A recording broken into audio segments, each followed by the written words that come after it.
আসসালামু আলাইকুম। তো আজকে আমরা পড়ব হচ্ছে এলিমেন্ট অফ প্রবাবিলিটি। তো এলিমেন্ট অফ প্রবাবিলিটি চ্যাপ্টারে আমরা আজকে শুধু ইভেন্ট কাকে বলে সেটা জানবো, আর প্রবাবিলিটি কিভাবে বের করে সেই ব্যাপারগুলোই জানবো আজকে। তো ইভেন্টের আগে আমরা কিছু জেনে নিই। Experiment, outcomes and sample space. Experiment কাকে বলে? মনে করো কোনো একটা কয়েন আমরা টস করব।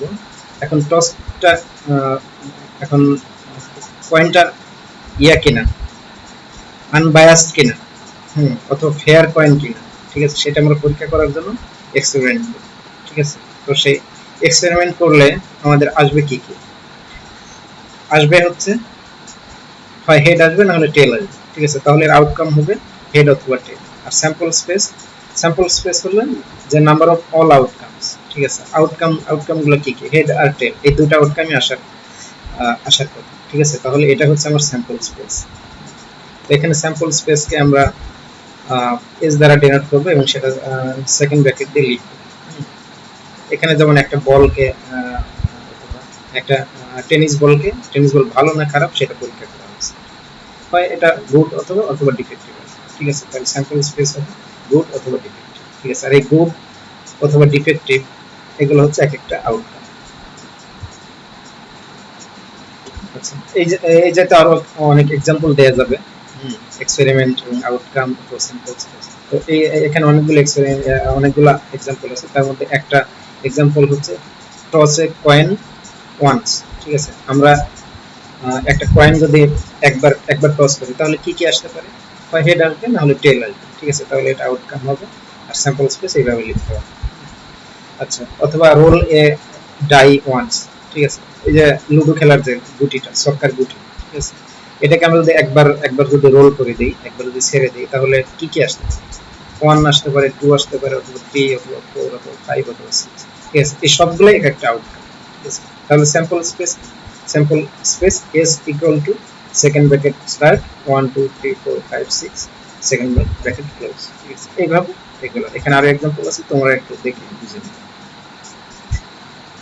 আচ্ছা, ভেন ডায়াগ্রাম কি জিনিস আর ট্রি ডায়াগ্রাম কি জিনিস? ঠিক আছে, দুটোই একই জিনিস প্রকাশ করার জন্য। ঠিক আছে, দুটোই হচ্ছে এক্সপেরিমেন্ট এবং আউটকাম এবং স্যাম্পল স্পেস দেখানোর জন্য দুইটা পদ্ধতি ব্যবহার করবে।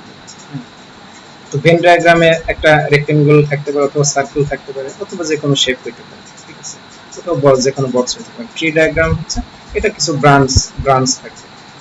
সেটা কি রকম, কিভাবে থাকবে? সেটা হচ্ছে যে আমরা একটা কয়েনকে যদি একবার টস করি, তাহলে এটার আমরা ভেন ডায়াগ্রাম আঁকবো অথবা ট্রি ডায়াগ্রাম। ঠিক আছে, ভেন ডায়াগ্রাম আঁকার জন্য আচ্ছা, কয়েনটা টস করলে আমাদের কি হতে পারে? হেড অথবা টেল, এই হতে পারে। ঠিক আছে, তাহলে স্যাম্পল স্পেস আমরা দেখে নিলাম যে স্যাম্পল স্পেস হেড অথবা tail, H for head, T for tail. ঠিক আছে, এখন এর জন্য ভেন ডায়াগ্রাম কিরকম হবে সেটা হচ্ছে এরকম একটা রেক্টেঙ্গেল আঁকলাম, একে আমরা ডট দিলাম, এক ডটের জন্য হেড লিখলাম, আর এক ডটের টেল। এটা হচ্ছে ভেন ডায়াগ্রাম। এখানে সব কিন্তু স্যাম্পল গুলা কিন্তু মানে আউটকাম গুলা কিন্তু দেখা যাবে, মানে S equal to second bracket of head and tail. ঠিক আছে, বা ট্রি ডায়াগ্রাম যদি আমরা আঁকি তাহলে সেটা কিরকম হবে? এখান থেকে আমরা শুরু করলাম, এটা টস করলাম, হয় হেড আসবে, নাহলে টেল আসবে।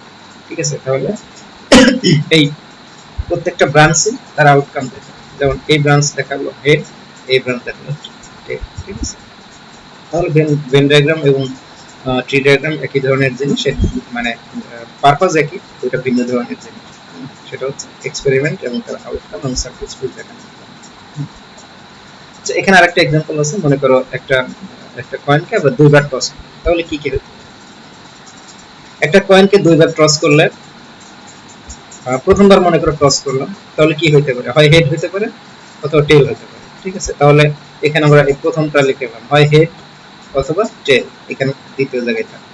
আচ্ছা, প্রথম হেড অথবা টেল ফিক্স হওয়ার পর এবার আবার আমি টস করলাম, তাহলে কি এবারও হেড হইতে পারে অথবা টেল হতে পারে। ঠিক আছে, তাহলে প্রথমে যদি হেড হয়, প্রথমে হেড রাখলাম, তারপর দ্বিতীয় টস করলাম, এখানে হয় হেড, না হলে টেল।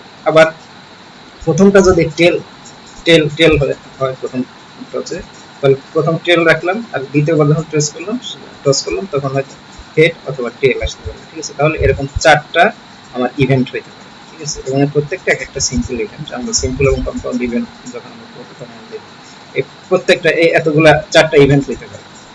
তোমরা খেয়াল করো যে একটা কয়েনকে আমরা যদি একবার টস করি, ঠিক আছে, তাহলে সেটা 2টা ইভেন্ট আসতে পারে, হয় হেড অথবা টেল, ঠিক আছে। কিন্তু একটা কয়েনকে যদি আমরা 2বার টস করি, ঠিক আছে, তাহলে 4টা ইভেন্ট হইতে পারে, ঠিক আছে। সেটাই যে এইভাবে প্রথম টসে হেড অথবা টেল আসতে পারে, আর দ্বিতীয় টসে হেড অথবা টেল আসতে পারে।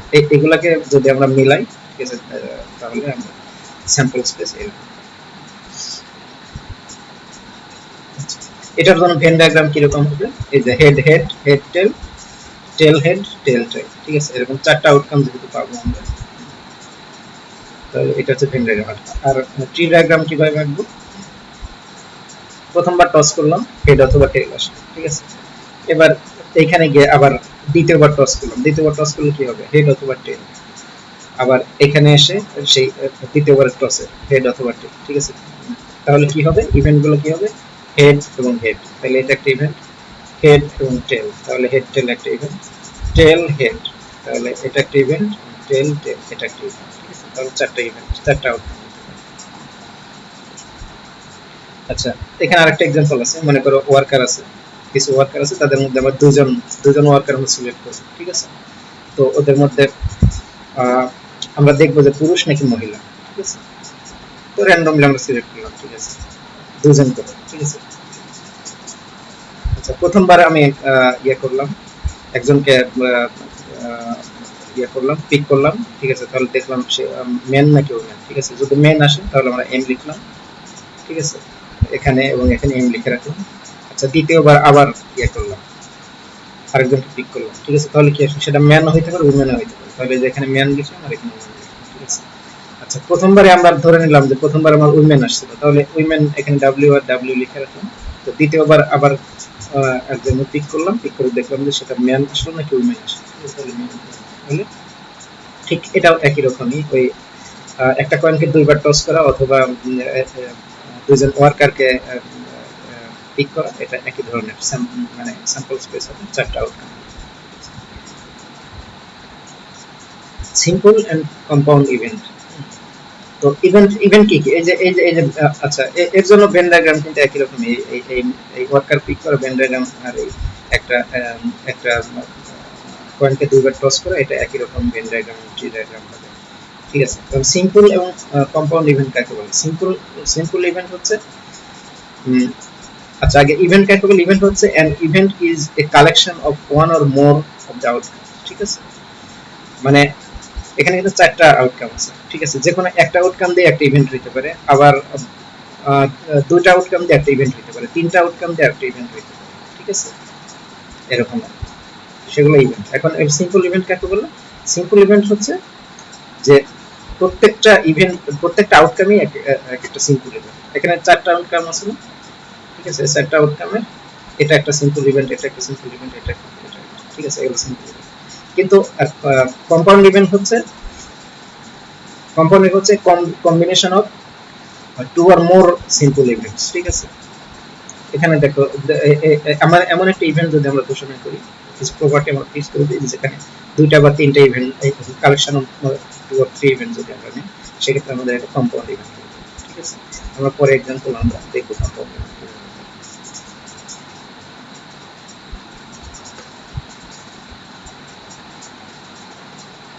আচ্ছা, এখানে ওই ওয়ার্কার পিক করার যে মেন এটা সিলেক্ট করার যেটা ছিল, সেগুলো হচ্ছে simple event. Compound event consist of more than one outcome, ঠিক আছে, মোর দেন ওয়ান আউটকাম, এবং সেগুলো ডিনোট করা হয় এ বি সি ডি বা এ1 বি1 এ1 এ2 এ3 বা যেভাবে তোমার ইচ্ছা সেভাবে তুমি এগুলো ইয়ে করতে পারো। কম্পাউন্ড ইভেন্ট আমরা আগেই জানি যে মোর দেন ওয়ান আউটকাম, ঠিক আছে। এখানে এই এক্সাম্পল দেখো, আমরা ওয়ার্কার যখন পিক করছিলাম, দুজন ওয়ার্কার, ঠিক আছে, তখন আমরা এখানে যেমন ধরে নিলাম যে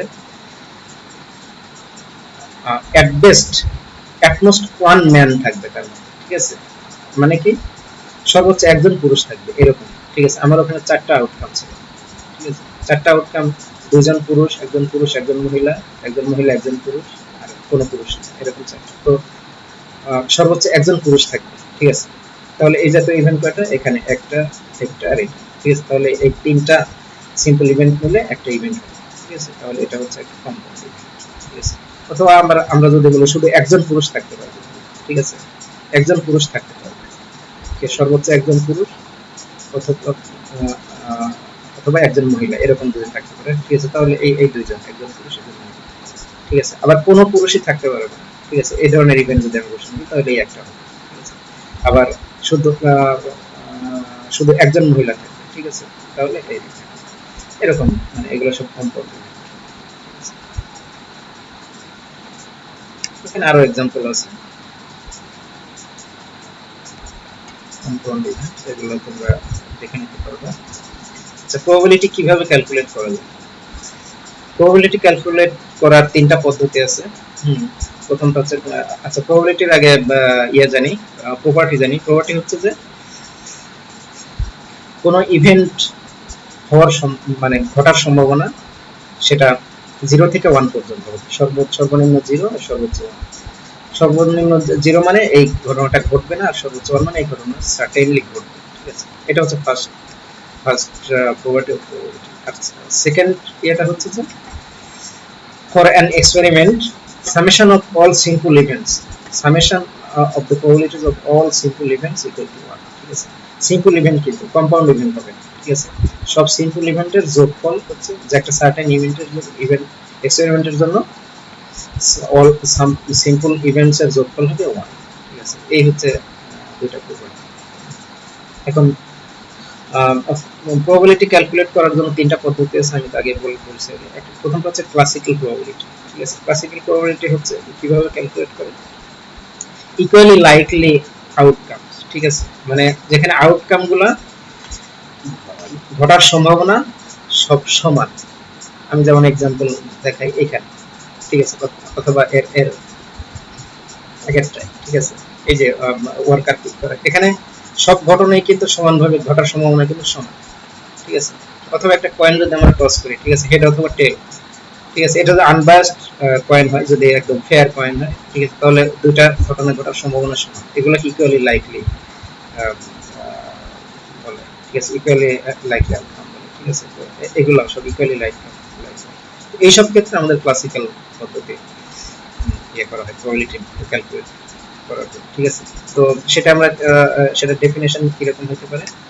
সেটার ডেফিনেশন হচ্ছে যে the probability of a simple event is equal to 1 divided by the total number of outcomes of the experiment, ঠিক আছে। 1 ভাগ টোটাল নাম্বার। ওই যে যেমন একটা কয়েন আমরা একবার টস করলাম, ঠিক আছে, তাহলে আউটকাম কয়টা? দুইটা, ঠিক আছে। তাহলে 1 ডিভাইড বাই 2, ঠিক আছে। হেড অথবা টেল আসার সম্ভাবনা, প্রবাবিলিটি অফ হেড আসার সম্ভাবনা 1/2। আবার যদি একটা কয়েনকে দুইবার টস করি, ঠিক আছে, তাহলে এর সিম্পল ইভেন্ট কয়টা? চারটা সিম্পল ইভেন্ট, ঠিক আছে। তাহলে এর প্রত্যেকটা সিম্পল ইভেন্ট ঘটার সম্ভাবনা 1 ডিভাইড বাই 4, ঠিক আছে। আর এটা যদি আমি কম্পাউন্ড ইভেন্টের ক্ষেত্রে যদি ক্লাসিক্যাল পদ্ধতি যদি ইউজ করি, ঠিক আছে, তাহলে number of outcomes favourable to A divide by total number of outcomes. এটা কিরকম? যেমন মনে করো আমরা এখানে বলছি যে সর্বোচ্চ একজন পুরুষ থাকে, ঠিক আছে। তাহলে number of outcome favourable to A, ঠিক আছে। কয়টা আউটকাম আছে এখানে? তিনটা। চারটার মধ্যে কিন্তু তিনটা। টোটাল আউটকাম কয়টা? টোটাল আউটকাম চারটা। তার মধ্যে এই ইভেন্ট ফেভারেবল আউটকাম হচ্ছে তিনটা। তাহলে 3 ডিভাইড বাই 4, ঠিক আছে। ক্লাসিক্যাল পদ্ধতিতে সেটা, ঠিক আছে। এখানে যেমন এক্সাম্পল এখানে দেওয়া আছে, অলরেডি আমি বলছি। আচ্ছা, find the probability of obtaining an even number in the one roll of die, ঠিক আছে। ইভেন নাম্বার কয়টা আছে একটা ছক্কার গুটিতে? তিনটা আছে, ঠিক আছে। তাহলে 2 আসলেও হবে, 4 আসলেও হবে, 6 আসলেও হবে, তাহলে এটা সিম্পল ইভেন্ট নাকি কম্পাউন্ড ইভেন্ট? এটা হচ্ছে কম্পাউন্ড ইভেন্ট, ঠিক আছে। কারণ তিনটা ফেভারেবল টু দ্য ইভেন্ট, মানে ইভেন নাম্বার আসা হচ্ছে তিনটা ঘটনা আছে, ঠিক আছে। আর টোটাল হচ্ছে 6টা, তাহলে 3/6, ঠিক আছে। আচ্ছা, রিলেটিভ ফ্রিকোয়েন্সি সেটা কিভাবে হয়? এটা মনে করো যে এটা হচ্ছে এই নাম আউটকাম গুলো আসা হচ্ছে ইকুয়ালি লাইকলি নয়, ঠিক আছে। যেমন মনে করো একটা একটা গ্রামে অনেকগুলো ফ্যামিলি থাকে, ঠিক আছে। আমরা যদি এখন এটা বের করতে চাই যে probability that randomly selected family ওনস A home, ঠিক আছে। র্যান্ডমলি একটা ফ্যামিলি সিলেক্ট হোম যার একটা বাড়ি থাকে, তো বাড়ি থাকার সম্ভাবনা কি সবার সমান? সবার কিন্তু সমান না, ঠিক আছে। তো এই জাতীয় ক্ষেত্রে ফ্রিকোয়েন্সি এটা এক্সপেরিমেন্ট করতে হয় আগে, ঠিক আছে, তারপরে তার প্রবাবিলিটি গুলো বের করতে হয়, ঠিক আছে। তো আবার আরেকটা আছে, এখানে অনেকগুলো এক্সাম্পল আছে। আরেকটা এক্সাম্পল আছে যে আমরা র্যান্ডমলি সিলেক্ট করলাম যে একজন মহিলা যে স্মোক করে, ঠিক আছে। তো মেয়েদের স্মোক করা বা ছেলেদের স্মোক করা এটা এটা এটা কিন্তু সম্ভাবনা কিন্তু ইকুয়াল না, ঠিক আছে। এই ঘটনাগুলো ঘটার সম্ভাবনা ইকুয়াল না, ঠিক আছে। স্মোক করা যেমন লেবার শ্রমিক শ্রেণীর লোক কিন্তু বেশি স্মোক করে, ঠিক আছে। তারপরে আবার ছাত্রদের মধ্যে কিন্তু অতটা স্মোক করে না, ঠিক আছে। মানে এই ধরনের আর কি, সবার এই ঘটনাটা ঘটার সম্ভাবনা সমান নয়, ঠিক আছে। এই জাতীয় ক্ষেত্রে ফ্রিকোয়েন্সি কনসেপ্ট ইউজ করতে হয় প্রবাবিলিটি ক্যালকুলেট করার। তো সেটা কি, এবং এটা এটা করার জন্য আগে ওই এক্সপেরিমেন্ট করে নিতে হয়, ঠিক আছে। মনে করো একটা স্যাম্পল নিলাম আমরা, 500 মানুষের স্যাম্পল নিলাম, তার মধ্যে 500 মানুষের মধ্যে আমরা এক্সপেরিমেন্ট করবো যে এটা স্মোক করে কিনা। আমরা 10 জন মনে করে নিলাম, ঠিক আছে। তাহলে আমরা এটা পরীক্ষা করতে পারলাম যে এর মধ্যে স্মোক করার সম্ভাবনা কত, ঠিক আছে। টোটাল আমার 500 ছিল, ঠিক আছে। তার মধ্যে আমরা মনে করো 500 এর মধ্যে মনে করো 10 জন স্মোক করে, আমরা এরকম করে বের করলাম, ঠিক আছে। তাহলে ওই ঘটনাটা ঘটার সম্ভাবনা হচ্ছে এই, ঠিক আছে। আবার মনে করো যে বাড়ি থাকার সম্ভাবনা একটা গ্রামে, ঠিক আছে, 500 লোক আছে, ঠিক আছে। আমরা করলাম কি 5 জন সিলেক্ট করলাম, ঠিক আছে। 5 জন, সরি, আমরা দেখলাম যে 5 জন মানুষের বাড়ি আছে 100 জনের মধ্যে, 100 জনের মধ্যে 5 জনের বাড়ি আছে, ঠিক আছে। তাহলে সম্ভাবনা কত হবে? 5/100, ঠিক আছে, বা 1/20। এটা হচ্ছে একজন মানুষের বাড়ি থাকার, একটা ফ্যামিলির বাড়ি থাকার সম্ভাবনা, ঠিক আছে। এই আর কি। আচ্ছা, আরেকটা হচ্ছে সর্বশেষ, এখানে এক্সাম্পলটা তোমরা একটু দেখে নিও। আচ্ছা, আরেকটা হচ্ছে, আচ্ছা, এই ফ্রিকোয়েন্সি কনসেপ্ট, এটা কিন্তু এটাকে বলা হয় যে ল অফ লার্জ নাম্বারস, ঠিক আছে। কারণ কি, এটা অনেক বড় নাম্বার থেকে একটা এক্সপেরিমেন্ট করে নিতে হয়, করে তারপরে বের করতে হয়। আরেকটা হচ্ছে সাবজেক্টিভ প্রবাবিলিটি। সেটা বের করার কিভাবে? মনে করো তুমি স্ট্যাটিস্টিক্স কোর্সটা নিয়েছো, তোমার এটা এ পাওয়ার সম্ভাবনা। তো এ পাওয়ার সম্ভাবনা কি তোমার এ পাওয়া এবং এ না পাওয়ার সম্ভাবনা এটা তো সমান নয়, ঠিক আছে। কারণ কি, তোমার যে কোনো কারণেই এটা করতে পারে। পরীক্ষার সময় অসুস্থ হতে পারো, অথবা তোমার টিচার ভালো নম্বর দেয়নি, অথবা তোমার টিচার ফেভার করে বেশি নম্বর দিয়েছে, ঠিক আছে। অথবা তুমি তোমার লাক ফেভার করছে, ঠিক আছে। তো এইসব ক্ষেত্রে সাবজেক্টিভ প্রবাবিলিটি, ঠিক আছে, যেগুলা ওই আর তুমি পরীক্ষাতে একবারই দিবে, তার মানে এটা এটা ল অফ লার্জ নাম্বারের ক্ষেত্রে হবে, ঠিক আছে। আবার এটা আউটকাম যেহেতু ইকুয়ালি লাইকলি নয়, এজন্য এটা ক্লাসিক্যাল মেথডে দেখা হবে, ঠিক আছে। এই জন্য এটা সাবজেক্টিভ প্রবাবিলিটি মেথড, এটা, ঠিক আছে। তো তোমরা এই যে এক্সাম্পল আরো তোমরা অনেক দিতে পারবা, subjective probability, frequency concept, classical method, ঠিক আছে। তোমরা এগুলা নিজেদের মধ্যে আলোচনা করবে। ধন্যবাদ। আসসালামু আলাইকুম।